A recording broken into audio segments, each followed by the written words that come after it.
තවත් වීඩියෝවක් සමගින් අද මම ඔබ හමුවට පැමිණෙනවා. අපි පහුගිය වීඩියෝ හරහා අවුරුද්දක් ඇතුළත ඉන්න බබාලට කොහොමද කෑම ලබා දෙන්න ඕනේ කියන ටොපික් එකකින් මාතෘකාවෙන් අපි කතා කරා. අද මම ඔයාලත් එක්ක කතා කරන්න යන්නේ අවුරුද්දෙන් පස්සේ බබාලට කොහොමද කෑම ලබා දෙන්න ඕනේ. කොයි වගේ කෑම හොඳද? මෙවන් තොරතුරු තමයි අද මම කතා කරන්න සූදානම් වෙන්නේ. දිගටම අපගේ වීඩියෝ සමග රැඳී සිටින්න. මම ඩොක්ටර් අන්ෆාස් ෆාරූක්.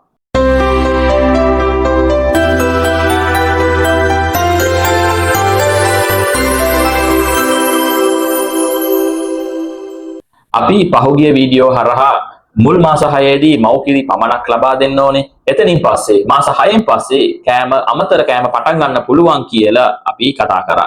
ඒ වගේම තමයි අවුරුද්දක් ඇතුළත කොහොමද කෑම ලබා දෙන්න ඕනේ කියන විස්තරත් කතා කරා.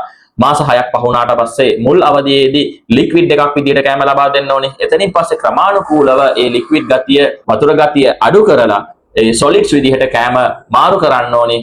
ක්‍රමානුකූලව මේවා සිද්ධ වෙන්න ඕනේ කියලා කතා කරා. මාස 9ත් මාස 12ත් අතර කාලපරාසයේදී අවුරුද්දෙන් පස්සේ ඒ ළමයාට ගෙදර හදන කෑම සම්පූර්ණයෙන් කන්න පුළුවන් විදිහට ඒ ට්‍රේනින් එකක් ට්‍රාන්සිෂන් පීරියඩ් එකක් තමයි මාස 9ක් 12ත් අතරත් කියලා අපි කතා කරා. එතකොට අද අවුරුද්දෙන් පස්සේ කොහොමද කෑම තියෙන්න ඕනේ කියලා කතා කරන්න තමයි යන්නේ. මම කලින් කිව්වා වගේ අවුරුද්දෙන් පස්සේ කිසිම ක්‍රමයක් අවශ්‍ය වන්නේ නැහැ.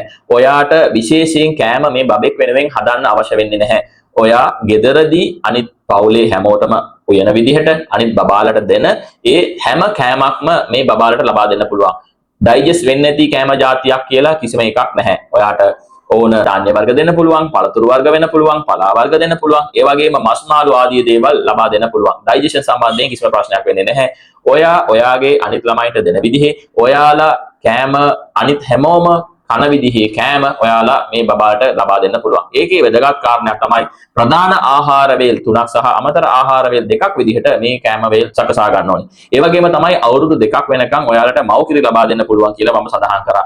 ඒ කිව්වේ ප්‍රධාන ආහාර වේල් වලට අමතරව තමයි මෙම මව්කිරි ලබා දෙන්න ඕනේ. එහෙම නැතුව ප්‍රධාන ආහාර වේලක් විදිහට මව්කිරි ලබා දීලා අමතර වේලක් විදිහට මෙම කෑම ලබා දෙන්නේ නැහැ. එතකොට බබාගේ බර වර්ධනයේදී පොඩි අඩුපාඩුවක් සිද්ධ වෙන්න පුළුවන්. ඒ නිසා ප්‍රධාන ආහාර වේල් 3ක් විදිහට උදේ කෑම, දවල් කෑම, රෑ කෑම විදිහට ප්‍රධාන ආහාර වේල් 3ක් දීලා අමතර අතරමැදි කෑම වේලක් විදිහට මව්කිරි ලබා දෙන්න පුළුවන්. එතකොට ප්‍රධාන ආහාර වේල් මම කිව්වා ගෙදරදී හදන ඕනම කෑමක් ලබා දෙන්න පුළුවන්. එතකොට උදේට ඔයා බත් දෙනවා නම් කඩල කවුපි වෙන්න පුළුවන්. ඊට පස්සේ ඉඩ්ලි තෝසේ වෙන්න පුළුවන්. ඒ වගේ ගෙදරදී හදන ඕනම කෑම જાතියක් මේ බබාටත් ලබා දෙන්න. ඒ කන්සිස්ටන්සි එකේම ලබා දෙන්න. බබාට කියලා ආයි ඒක බැරි කරලා කුඩු කරලා පවුඩර් විදිහට දියර විදිහට ලබා දෙන්න ඕනේ නැහැ. ඔයාලා කෑම කන විදිහටම කෑම හැමදාම අනිත් බබාලට දෙන විදිහටම ඒ රසෙන්ම ඒ බබාට ලබා දෙන්න පුළුවන්. එතකොට මේකේ ලුණු අඩුවෙන් දාලා සීනි අඩුවෙන් දාලා කියලා එහෙම ප්‍රශ්නයක් නැහැ. ඔයාලා කන විදිහට ලබා දෙන්න. නමුත් වැඩිපුර සීනි එකතු කරලා කෑම දෙන්න එපා. වැඩිපුර ලුණු දාපු කෑම දෙන්න එපා. ඔයාලා ස්වීට්ස් දෙන්න එපා. ඔයාලා කන කෑම විදිහට ඔයාලා ගෙදරදී කන කෑම විතරක්ම මේ බබාලට ලබා දෙන්න. එතකොට ප්‍රධාන ආහාර වේල් 3ක් සහ අමතර ආහාර වේල් 2ක් විදිහට තමයි ඔයාලගේ කෑම වේල සකසා ගන්න ඕනේ. එතකොට කෑම දෙන විදිහ බබාට තනියෙන්ම එයාගේ අතින්ම කන්න හුරු කරන්න.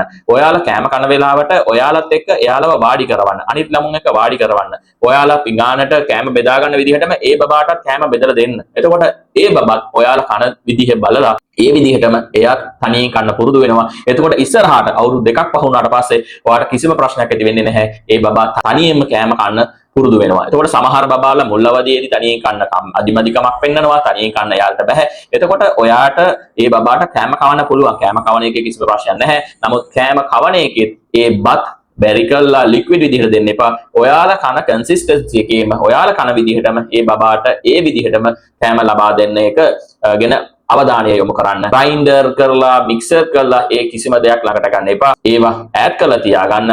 ඔයාලා කන විදිහටම මේ බබාලට කෑම දෙන්න පුරුදු වෙන්න. ඒ කෑම දෙද්දී සමබර ආහාර වේලක් ලබා දෙන්න ඕනේ කියන එක ගැන අවධානය යොමු කරන්න. ධාන්‍ය වර්ග තියෙන්න ඕනේ. එතකොට පළතුරු තියෙන්න ඕනේ. ඊට පස්සේ කොළ ಜಾති තියෙන්න ඕනේ. මස් මාළු දෙන්න ඕනේ. බිත්තර දෙන්න පුළුවන්. අනිත් මස් වර්ග දෙන්න පුළුවන්. එතකොට මේවා ඉන්ට්‍රොඩියුස් කරලා අපි වේලාසනෙම ඉන්ට්‍රොඩියුස් කරලා තියෙනවා. එතකොට අපි කන විදිහටම එයාලට මේක එයාලගේ කෑම වේලේ මේවා එකතු කරන්න. එතකොට ඔයා බලාපොරොත්තු වෙන විදිහේ බර වැඩිවීමක් මේ බබාලගෙන් ඔයාට දැක ගන්නට පුළුවන්. එතකොට අවුරුද්දෙන් පස්සේ ඔයා ස්ට්‍රෙස් වෙන්නේ ඕනේ නැහැ. වෙනම උයන්න ඕනේ නැහැ. බබාලට ඔයාලා කන කෑමම ලබා දෙන්න පුරුදු වෙන්න.